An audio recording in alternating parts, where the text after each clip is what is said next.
Taylor, we saw you dangle some lineups around at the end of the season. You're planning to start the two big lineup or potentially go with a smaller group? Yeah, I mean, we'll most likely start X and JJ, and then we'll kind of feel it out, throughout the game. A couple ideas, whether it's staying big or going small.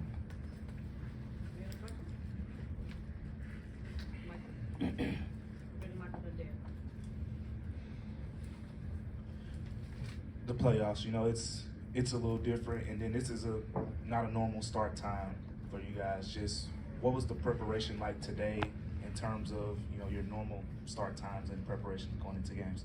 Yeah, I mean, since Tuesday, we've had plenty of days of preparation. You don't want to over prepare. You want to have a simple game plan. Keep you guys focused on what the priorities are.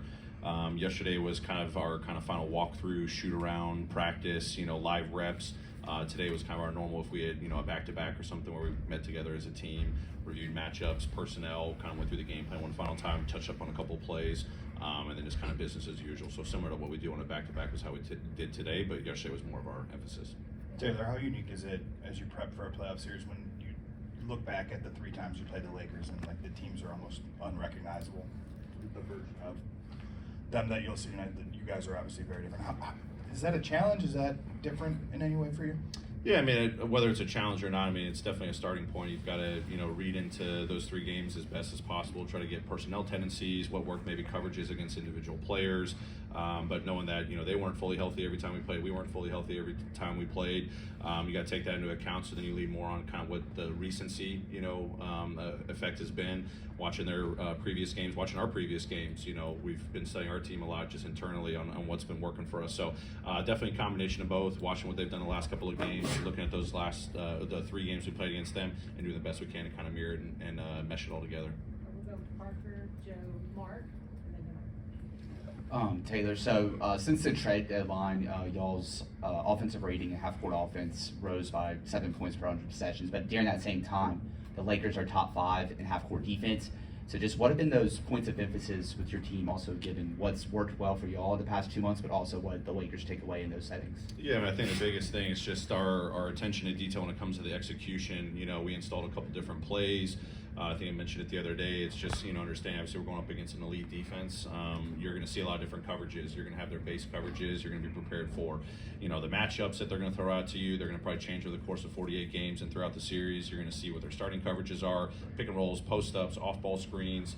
And we took a lot of time to kind of take stock on what we've been seeing, as a team the last couple of years, early in the season, what we can prepare for as the playoffs we're going to roll around, and just putting in a lot of reps and really focusing on that. You're not going to see it every single night in the course of a regular season, but whether it's practice reps, it's film, it's just even getting reps in preparation for whatever may come your way. Now you can kind of lock in a little bit more, saying, okay, this is our best guess of what the Lakers are going to do, but we've been putting in a lot of work, gotten game reps, gotten a lot of good practice reps. It's our execution and understanding how we're going to face starting coverages and adjustments for our guys. Taylor, I don't know if this would be an easier question to answer 5 or 10 years ago or now, but when you're watching LeBron and getting ready for him, what do you see in him now? I mean, still an elite player.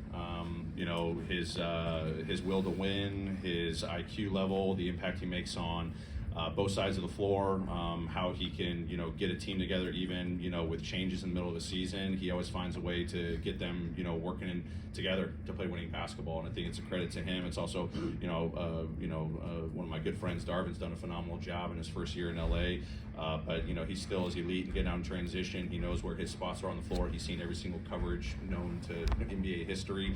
So whatever you're going to throw at him, whether it's matchup related, it's in his post ISO game, it's his pick and roll game, it's in transition to start with, he's seen it all and he's still flourishing.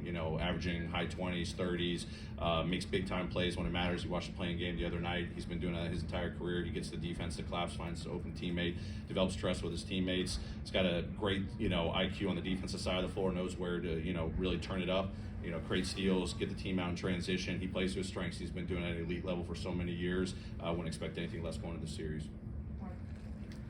Taylor, last year you guys dropped both game ones in the playoffs. Is there anything emotionally you've talked to them about in terms of, or anything you noticed last year that maybe you can correct here in this game one? Well, I think the biggest thing is our ability just to live in the moment. You trust all your preparation. You got to understand it's a marathon. It's not a sprint. Yeah, we were unfortunate to lose game ones in both series, But we talked about our resiliency, and it's not just resiliency game to game, it's resiliency within a game, just handling the adversity, the ups and downs and the runs. Everything gets magnified, and there's a microscope on every little thing. But can we just, stick to what we've done all season long, just one possession at a time, keep staying even keeled as much as possible. Hopefully we get the result we want tonight, through all the hard work and, the execution and what we've got to focus on the priorities wise. But then we'll just take it one game at a time. I keep telling the guys it's one play at a time, one game at a time, one series at a time. But the series doesn't happen until you just win the first possession, win the second possession, win the third possession. We don't, try to focus on the next one. So that's got to be our mentality. Whatever comes our way, just stay resilient, respond within the game and from game to game.